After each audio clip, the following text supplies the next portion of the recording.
Sir, ಈಗ ಅಶ್ಲೀಲ ಪದ ಬಳಕೆ ವಿಚಾರದಲ್ಲಿ ಇವತ್ತು ಸಿಐಡಿ ಟೀಮ್ ಬೆಳಗಾವಿಗೆ ಎಂಟ್ರಿ ಕೊಟ್ಟಿದೆ ಸರ್.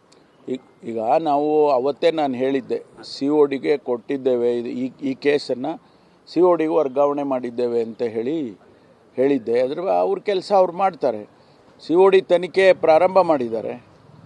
ಸತ್ಯಾಸತ್ಯತೆ ಹೊರಗಡೆ ಬರಬೇಕಲ್ಲ, ಅದಕ್ಕೆ ಪ್ರಾರಂಭ ಮಾಡಿದ್ದಾರೆ. ಆಮೇಲೆ ನಿನ್ನೆ ದಿವಸ ಏನು ಗುಲ್ಬರ್ಗದಲ್ಲಿ ಪ್ರಿಯಾಂಕ ಖರ್ಗೆ ಅವರ ಮೇಲೆ ಆರೋಪ ಮಾಡಿದ್ದಾರೆ ಭಾರತೀಯ ಜನತಾ ಪಾರ್ಟಿಯವರು, ಅದನ್ನು ಕೂಡ ನಾವು CODಗೆ ಕೊಟ್ಟಿದ್ದೇವೆ. ಇವತ್ತು 10:30 11 ಗಂಟೆಗೆ ಕಚೇರಿಗಳು ತೆಗೆದ ಮೇಲೆ ಆದೇಶವನ್ನು ಹೊರಡಿಸ್ತೇವೆ. ಯಾಕೆಂದರೆ ಒಬ್ಬ ಸಚಿವರನ್ನು ಅನವಶ್ಯಕವಾಗಿ ಅಪಾದನೆ ಮಾಡ್ತಕ್ಕಂಥದ್ದು ಯಾವುದೇ ಸರ್ಕಾರಕ್ಕೂ ಸರಿ ಇರೋದಿಲ್ಲ. ಹಾಗಾಗಿ ಅದಕ್ಕೋಸ್ಕರ ಅವ್ರ ಹೆಸರು ಕೂಡ ಡೆತ್ ನೋಟಲ್ಲಿ ಅವ್ರ ಹೆಸರು ಕೂಡ ಇಲ್ಲ ಅಂತ ಹೇಳಿದ್ದಾರೆ ನಮ್ಮ ಇಲಾಖೆಯವರು. ಹಾಗಿರುವಾಗ ಸುಮ್ಮನೆ ಅನವಶ್ಯಕವಾಗಿ ಸಚಿವರ ಹೆಸರನ್ನು ತೆಗೆದುಕೊಂಡು ಬಂದು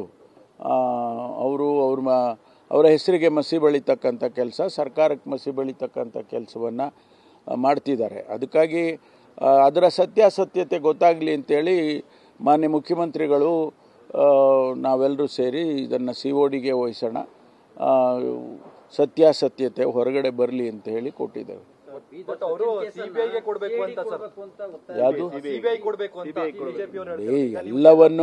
ಎಲ್ಲ ಕೇಸ್ಗಳನ್ನು ತಗೊಂಡೋಗಿ ನಾವು CBIಗೆ ಕೊಡೋದಕ್ಕೆ ಆಗೋದಿಲ್ಲ.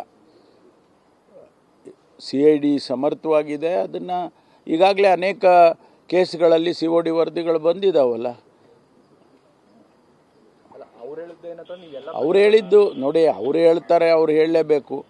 ಅವ್ರು ಹೇಳಿದ್ದೆಲ್ಲ ನಾವು ಕೇಳೋದೇ ಇಲ್ವಲ್ಲ.